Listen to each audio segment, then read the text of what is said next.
I know this was the matchup last year, but it's different this year. These two teams are nasty teams.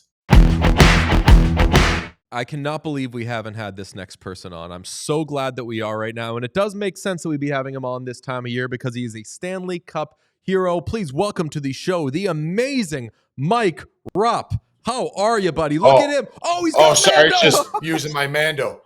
Oh, damn. This man's got a nice smelling grundle. I know it. Whoa. And that penis don't stink. What a start, boys. How you guys doing? Mike, you are the best. I mean, this time of year, like, do you, because you carry with you being a Stanley Cup champion and a Stanley Cup hero. And I'll be honest, I was rooting for the Ducks in 2003. But, like, what's it like this time of year when the Stanley Cup is in the air? It's the best. I mean, everybody says that. I mean, you guys have been around it too. Everybody from fans to players, ex-players. I mean, this is what you live for, right? In these moments. And I think that I've been done now with, I think it's 11 years that I've been retired. And I would say it doesn't get easy when you get into these games. Like I've graduated to the fact that I'm not a player anymore. You know what I mean? I don't play the game. But I'll tell you what, when I was out here in Edmonton last year and the way that crowd gets going in the Stanley Cup Finals, everything kind of comes rushing back, and it's tough. It's still tough because those are things that you live that there's nothing that'll ever feel like that again. I love this time of year and can't wait for game one to start. So when you see Corey Perry, who's like, are you like, this guy's 10 years older than I currently am? Fuck, maybe I could still be out there. Oh, the worm, hey, how impressive has he been though, man? This guy's like, I think that's the thing about him all the time too. It's like, we all want to play forever. You can't do that, but you got to be able to reinvent yourself. And he's done it time and time again. And a lot of it is, there's a lot of players who wouldn't be willing to do the shit that he's done. So I give him a ton of respect, not just that he can do it, but he's been willing to do it as well. And now with this Zach Hyman injury and how really Corey Perry's been playing in the playoffs, I mean, this is like front stage and center for this guy. And it'll be interesting to see what he brings. He's like the anti-Harvey Dent speech from The Dark Knight for me, where it's like he was the villain, but he survived long enough to become the hero because he's played for so long, and I have no choice but to respect him for everything that he's done. So, he's got a cute kid up at the podium yesterday. That like was he's like the stuff. dad. He's like Mr. Canada, and you're watching that, and you're like, do you know? I'm old enough to know that at some point people hated that fucking guy. Everybody hated that guy, pretty much. Yeah. No, he rules. I mean, we're doing in a little bit. We're gonna do like our top 10 players in the series. When I was putting together my list last night, I was like, do I put Corey Perry in 2025? Am I putting Corey Perry on like one of these? Like, that is how big an impact he has made. And I remember when Edmonton re-signed him in the offseason, a lot of fans were like, oh, great, just what this team needs to stay old. What are you doing? He's been a godsend for that team. But off the rip, I'll ask you, or off the rup, I should say. Sorry, we had Gene Principe on yesterday. The puns are contagious. What is your read on this series? Because basically we're looking at this and being horrible analysts by saying, like, we're not getting caught counting this guy out, or we're not getting caught picking against this team. Yeah, I mean, that's a great way to look at it. Here's the thing when I think about these two teams and why I love this matchup. I'm probably more excited about this matchup this year more than any other matchup I've had since I've been covering it. Like I said, the 11 years I've been doing this side of it. I know this was the matchup last year, but it's different this year. These two teams are nasty teams. Like, and for me, I'm like, I think there's a lot that I would probably put towards an advantage like Florida last year. Florida was the nastier team. They had a lot of different things that they did. They're a throwback team. I think Edmonton's become that too. I think they're a lot like the Florida Panthers in that regard. I mean, let's even use for an example, and some people might think, it's dirty. It is what it is as far as that Darnell Nurse, Rope Hintz, and then Evan Bouchard the next game when Hintz is back whacking on top. I love that shit. You kidding me? Like, if Evan Bouchard is going to be a pain in the ass, you got your hands full with the Edmonton Oilers because that guy's not like that, right? But at this time of year, if everybody can just grab a little bit of their inner anger and bring it out. It makes a difference, man. It's hard to play against those types of teams. So I don't know. For me, I feel like it feels like it's Edmonton's year. Like it Dude, feels like that they are going to get it done. But then I want to slap myself and get myself back on track, because I'm like, this is that Florida Panthers team, man. This is my favorite team I've watched play for quite some time. So I'll say I think Edmonton figures a way to get this done because they're nasty like Florida. But man, it's going to be awesome. I don't see any way it doesn't go 7. I really don't. to what you said, and it raises a point that we hadn't really considered. Like, this probably is like the nastiest and like toughest. And it's weird to think because, like you said, you don't typically think that about the Oilers, but obviously they've kind of made tweaks. I jotted in my notes like 5 days ago or after this was clinched, but we never got around to it. And it was just kind of like a mental thing to remind myself. But like, there's so much. This is the most blank each team has seen. Like, Edmonton is facing the best defense they've seen.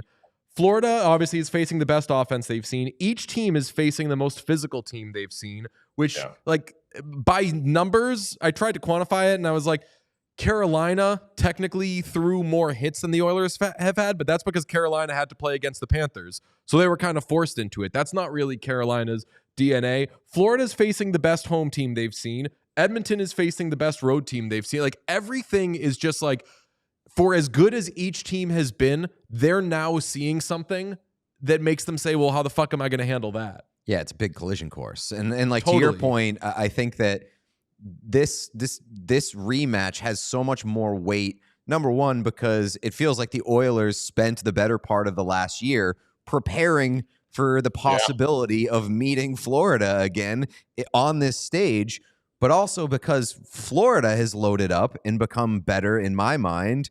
And like, you look at what happened last year, Florida takes the first 3 games.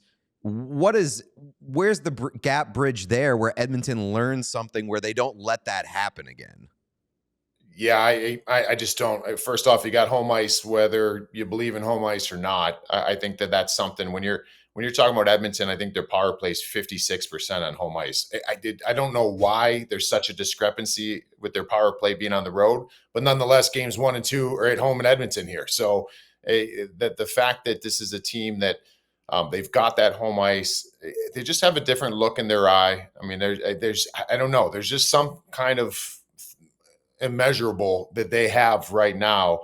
They obviously know. I mean, they've beaten that in their minds all season, all year since last year. This time is that, what if we started the series on time? I mean, you lost by 1 goal in Game 7. The other thing I'll throw in there too, I feel like Evander Kane might be the deciding factor of the series.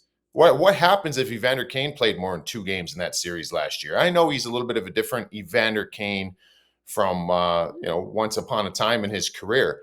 But that son of a bitch goes to the hard areas of the ice and he makes things happen. And if he only did that 1 play, 2 plays last year, might have a different result. So, I think that's the big thing for me. This is the best penalty kill in the Florida Panthers going against the best power play in Edmonton. And I'm very intrigued at that matchup because, like I said, 56% at home, games 1 and 2 being at home. If Edmonton can pop a couple power play goals in early in the series, I think Florida's in a huge amount of trouble because they're feeling it. They're going to continue to feel. But if you can throw a wrench in that, you go back to last year. I just did it. I think they were 3 for 24 in the finals. Edmonton's power play, all the same personnel pretty much, except Zach Hyman out and Corey Perry in that spot now. If you can disrupt that like you did last year, then that goes advantage Florida. But it's going to be the special teams is what I'm watching. Before we get to the top 10 player segment we're going to do with you, Rupp, where do you fall on Stu Skinner? I mean, we ask everybody, and the guy's a mystery, but quite frankly, I don't think he's a mystery. Like, it is a little more simple where he either sucks or he's unbelievable. And that sounds like an oversimplification, but he's had, I think, 1 game. Probably, Game 5 is the only game of this entire postseason where you say, yeah, Stu is fine. Not really a factor one way or the other. He's either the best or he's the worst. But how do you feel about him going into this? So I've thought about this with Stu Skinner the last few years. I don't know what you guys think, but it's a tough spot, man. The goaltending position I mean, you have to be a different breed in between the years, to do what they do, but also to deal with the ups and downs and really not make them ups and downs in your own mind. Because that story's already been written with Stuart Skinner. Since he started and became the starting goaltender for the Edmonton Oilers with Connor McDavid, Leon Draisaitl, all those, and this team is kind of on the up and the up. The story's been written that if they lose, it's always going to be, you don't have the right goaltender. Like, it doesn't matter if he is fine. If they lose, like, that is going to be, and that has been really what everybody has kind of thought in the narrative out there in the media. And I just give this guy a ton of respect because the way he bounces back is like no other. I wouldn't be able to do that, man. You kidding me? Like, he's getting dragged all the time, but he bounces back, and it's like he doesn't care. They've got a belief in that room. Every time they speak on him, it's just like, we believe in our guy. And they're very different goaltenders, obviously, on both sides, but both of them are very Zen-like, right? Like, Bob's got all of his shit that he does, and he's a little more like, getting into a certain place.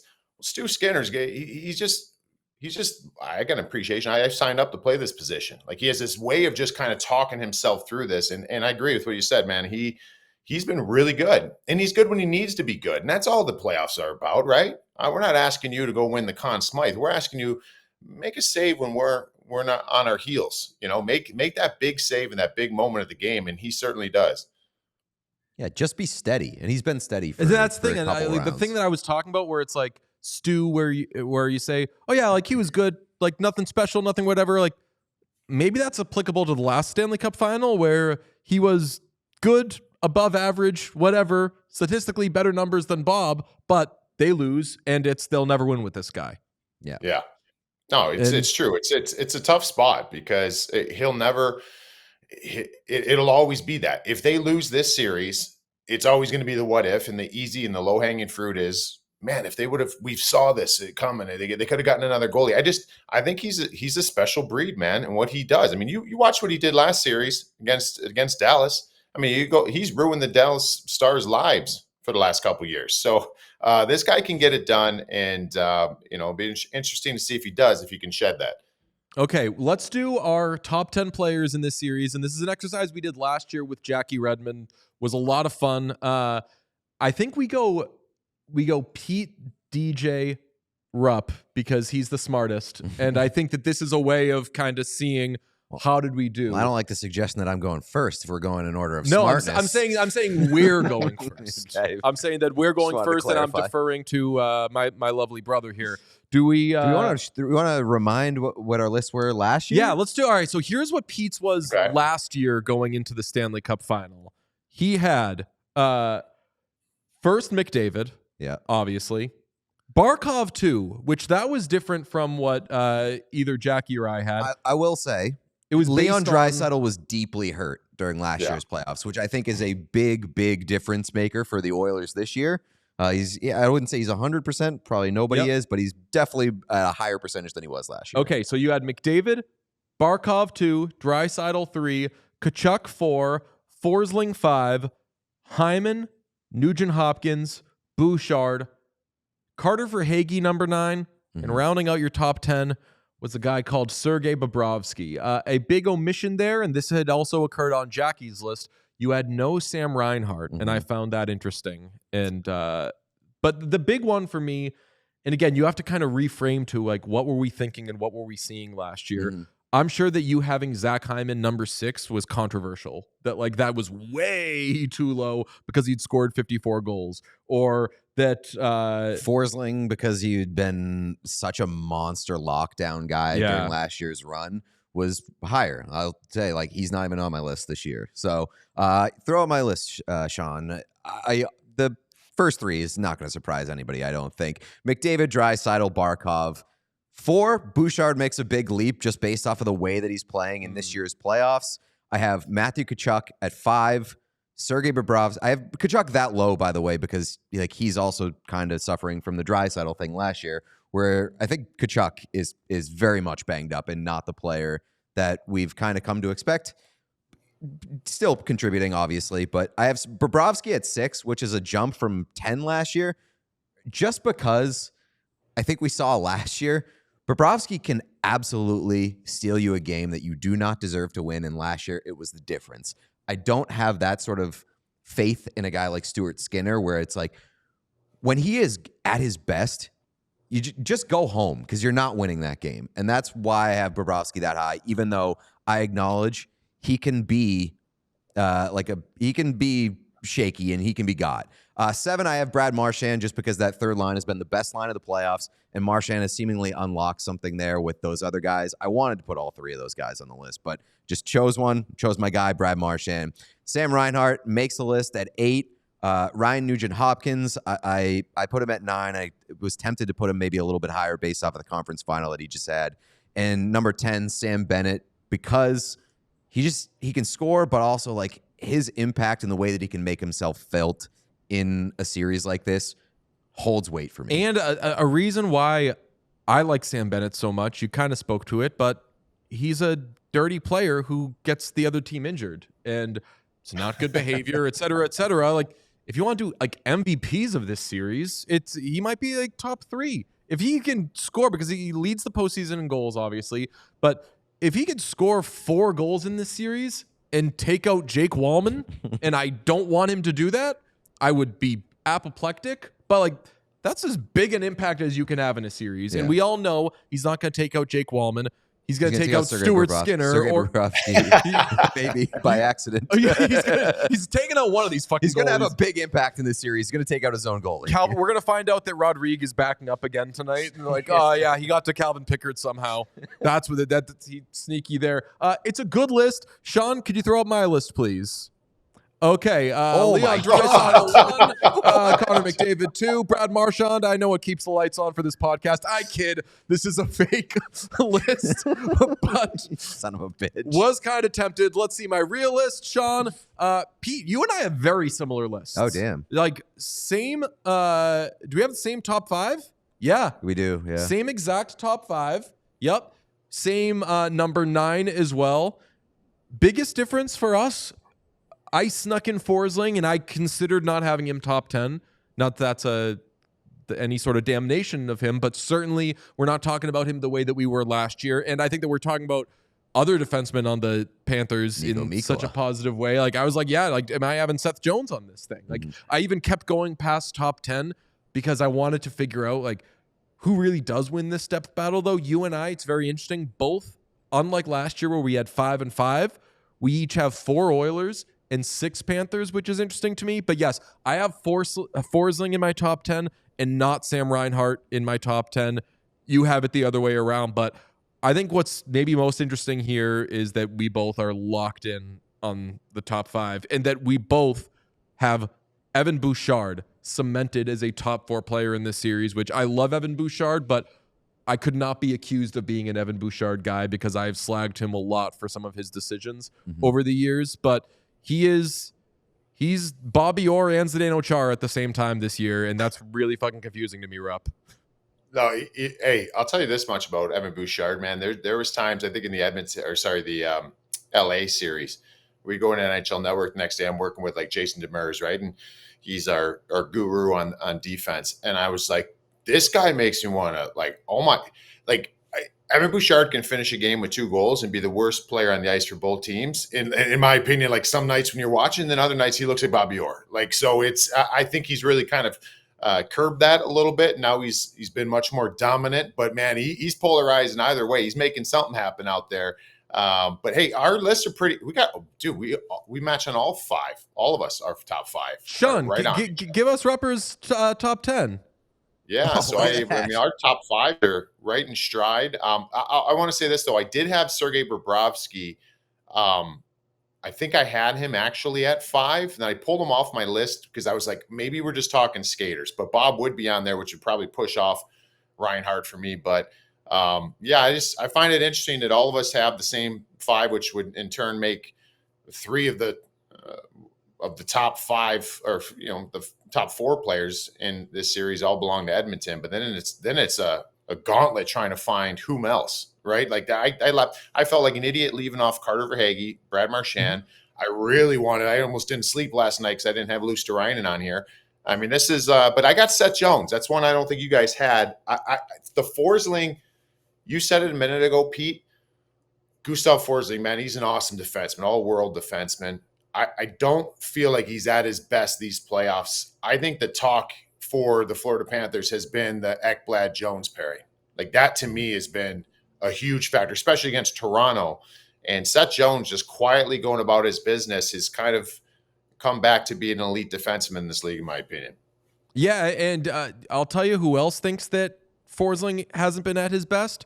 Paul Maurice. Forsling's minutes are down this postseason, and part of that is because you add Seth Jones, who could play 9,000 minutes anyway, let alone that he hasn't played a drop of postseason hockey since he got to Chicago. So if anyone's got fresh legs, like if you're an Oilers fan, you're just hoping that Seth Jones was taking shit care of himself when he was in Chicago because he was like, fuck it, I'm never getting out of here. This sucks. I mean, to all 6 of these guys, 8, Sean's in the room as well, like, it does not look like Seth Jones has been not giving a fuck. Seth Jones has been good this postseason. Seth Jones has become the guy that they can play 1,000 minutes. So that has led to, like, Forsling is playing over a minute less than he did per game last postseason. You know what a luxury that is? When you have one of the best defensemen in the world and you could just say, you know what? Take it easy. Let's keep you fresh while we go to this other absolute dog in Seth Jones. I think that Aaron Ekblad is an overrated player, but I think that we've come to agree so strongly on that maybe now we're all underrating Aaron Ekblad. A big takeaway from these lists is, with the exception of Rupp, like, you and I were not hammering defensemen on this list, and these are 2 teams. One, Florida has the names. They have a ton of defense. Like, their defensive depth is awesome.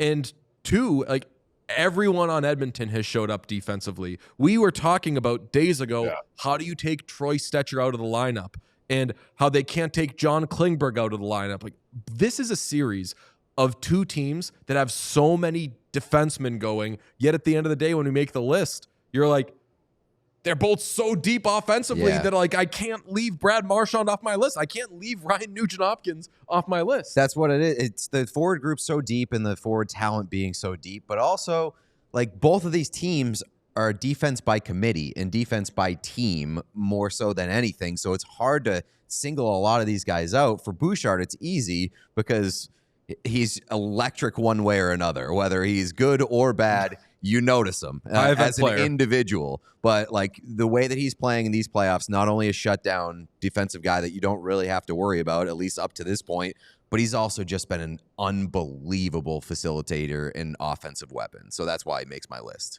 So who do we think is the non-listed player across the board for us who has the highest chance of being a top 10 player in this series? Can I go first? Yes. Rupp mentioned him, Evander Kane. I think Evander Kane can easily enter into the top 10 most important players in this series. Yeah. Oh, that'd be the one I would say too. I mean, because he could do it in various ways. You mentioned Sam Bennett and how he can maybe influence by accident on purpose, elbow to somebody. I mean, Evander Kane's that same guy. I mean, he's the guy for Edmonton that could do that.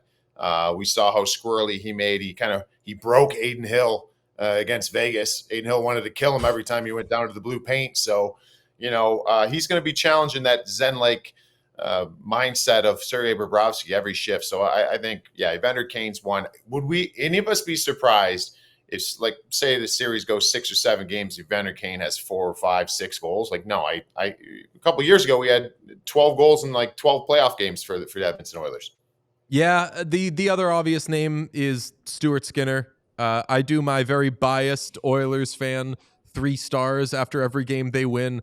And if it's a game that Stuart Skinner plays, he's assuming that they've won the game. It means that Stuart Skinner had a shutout, or Stuart Skinner. I don't think that he's going to be posting donuts across the board, but there will, knock on wood, at least be a part of this series, I think, for either goaltender where you're saying, like, damn, you're just not stopping that guy right now. So maybe Skinner factors in like that.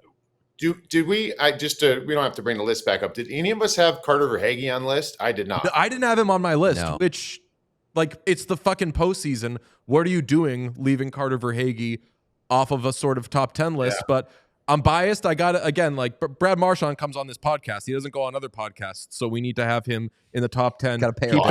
That's just us paying bills. I think he's been the most consistent player in the playoffs for them, to be honest with you. Just everything he's done, he's been incredible. But yeah, I think that speaks to like, so I guess when we were talking about 3 of the top 4 on all of our lists being Edmonton Oilers, put whatever value you want on that, because I do think there's a significant drop off from 2 and 3. So you got Connor and Leon, and then no knock to Barkov, but that's a big difference, I think, between 2 and 3 and the rest of the list. So how much value to put on that for Edmonton? Because then when we're going about all the people that we left off, we could have this guy, could have that guy. They're all gamers, man. And Carter Verhaeghe is a perfect example. Like, we see that guy elevate his game. He wasn't good in the regular season, but it doesn't matter. He scores big goals. And I mentioned Luosterainen. Like, that third line has been so good for Florida. And Lusto's putting up points. Like, that to me is what makes Florida tough, because it can come from anywhere. I actually had to redo my list. And I even said, if I put Bob on it, I got Reinhart not on it. You know what I mean? Like, Sam Reinhart. So Florida has the depth. Florida has the dogs. Florida has a lot of things that I like better than Edmonton. The problem is they've got 97 and 29. They look pissed off for what happened last year. And there's a lot of value in that for me. Another thing that we have not discussed, and it's crazy, Pete correctly pointed out that Leon Draisaitl was going through something last year. Multiple things. And obviously, because Draisaitl is who he is and we love him, he's not going to really wear that on his sleeve. What if, and we said this going into the Cup Final last year about McDavid, we were trying to preview it, and both teams are this and that. You're like, you also have to allow for, what if Connor McDavid just does some Connor McDavid shit and the Oilers win the Cup, and it's as simple as that.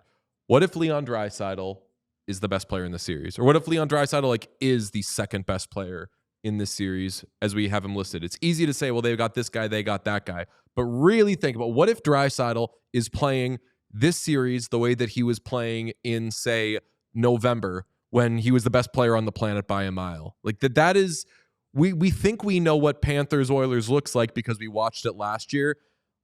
It's weird to say don't sleep on Leon Draisaitl, but like, kind of don't sleep on him doing some Leon Draisaitl shit that we didn't see him do last year. I also think, to a certain degree, like, he's a better player defensively than he was last year. I think he's taken some big strides in that department this year. And so even if he's not stacking up the points, stacking up the goals, maybe there's a tangible impact from the growth that he's had defensively and the commitment that he's shown throughout the course of these playoffs, that he is willing to be that guy when the stage is the brightest. Good thing you bring that up, and I'd love to ask you about that, Mike. Like, Draisaitl has become such a matchup player this postseason, and Knobloch is now afforded the opportunity to sick Leon Draisaitl on somebody. I feel that Florida is more the type of team where they're the ones sicking their guys on other lines, where like that third line, you mentioned Luosterainen and Marchand, like that's the type of line that I'm putting out to match up against another line and say, okay, we're going to negate that line, and if anyone scores, it's going to be our guys. So is the whole like put Draisaitl against these guys and silence these forwards, is that less effective against a team like Florida? Because I feel that Florida's lines are more the type that are like the Draisaitl line we're talking about. Does that make sense? No, it makes sense. I mean, I think if there's a team to take on those difficult matchups that Edmonton usually gives other squads, it's Florida, because of that nature. I mean, you've got that line, so you got your third line. Like, I would feel very comfortable if I'm Paul Maurice with the Lundell, Luosterainen, and Marchand line out there against anybody. Well, okay, well, you got the guy who just won the Selke. That's not even, we're not even talking about his line and how that can match up. So that's what's so unique about what they have down there. And Sam Reinhart said it yesterday in media day, was just like, you know, we have enough guys and depth that guys step up, where the mindset is not go out there and we have to score. We're going to just go out there and not allow them to score. And I think that's really unique mindset for like your top end guys to think. There's not pressure in that for them. I mean, there's still pressure if you get out there with Connor McDavid, but if Connor doesn't score, his line doesn't score, I mean, I don't care if I scored. I did a hell of a job then. Are you kidding me? So that's an area where I think Florida has an advantage. But, you know, Leon, Chris Knobloch's got, like, against all teams, he's got such a luxury of being able to, man, you could mess around with everyone's strategy, coaching plan. I've always thought this in Edmonton. If you started every period, every game, and go out there, start the big dogs, dude, start Leon, Connor, and Nuge first shift of the game. Come back the next shift. You come back with like your third line, your reliable line. Then come back with Connor the next shift. Then you come back with Leon the next shift. Like, you know what I mean? You could throw everybody off when you got your home ice here. So he does that. I always wanted him to do it more because I think you could really fuck with people a lot if they're married to these matchups. But yeah, Leon can certainly be the X factor in all this because he could be the best player in the series. Three players. Three players in this series who received first place Selke votes this year. Wow. Yeah, that is true. Shout out Leon's one Selke That's vote. right. Shout out Friedman. I'll tell you what, though. The Selke is one of those awards that it's a postseason award. People see guys in the postseason do things that they didn't know they could do, and they say, you know what, we should be talking about that guy for the Selke. And then the next year, like I always say, Patrice Bergeron won the 2011-12 Selke in 2010-11 in that postseason where everyone was like, wow, that's the best. Whoa, like that's the best defensive forward in the league. What the fuck have we been doing for the last couple of years? People will get on Elliott for the first place Selke vote. I would not have given Leon Draisaitl a first place Selke vote because he doesn't kill penalties. But I'll tell you what, after this postseason and after what they did against the Vegas Golden Knights, Leon's getting more than one first place Selke vote. He was just ahead of the curve. He was, and he is like, I do agree. He is one of the best defensive forwards in the league. I just can't give it like he's the best goal scorer in the league. Like that's what he's actually doing. Everybody, the narrative out there for years that Edmonton's top heavy, the Stars don't defend. That is the most stale, wrong thing you could. Connor competes, man. You see him on the back check, like he's figured it out, like in Leon is as well. And I think that's what makes them so dangerous because when the big guys are doing it, I didn't think we talk about the Toronto Maple Leafs in this, but we will. Here's the part that gets me, and this is the Stanley Cup playoffs in a nutshell. Everybody has to do something you're not used to or comfortable doing in the playoffs. Every single person. Now, something that could be uncomfortable for a guy like me. My game was chip it in, go in there on the forecheck, and I was a depth guy that didn't score a ton. Well, what would be, I guess, uncomfortable for me was, you know what? You're going to have to chip in once in a while. You're going to have to get a goal. You know what I mean? You're going to have to do some offense. Well, then you flip that on its head. The top end guys who do that, what are you willing to do and get uncomfortable? You know, are you willing to get in there in a scrum? And those galvanizing moments of the playoffs, are you willing to block that shot? Are you going to stop on pucks at the right part of the game and not be sniffing for goals all the time? And that's something that Toronto lacks from their top end guys. They do what they do and they do it elite, but they don't get uncomfortable. Well, Connor does. Leon does. And I think that's why this team is back in the Stanley Cup Finals for the second year in a row. Mike Rupp, you know we love you so much, man. We are elated that you came on with us. Thanks so much. Anytime, guys. We all silly like the mayor.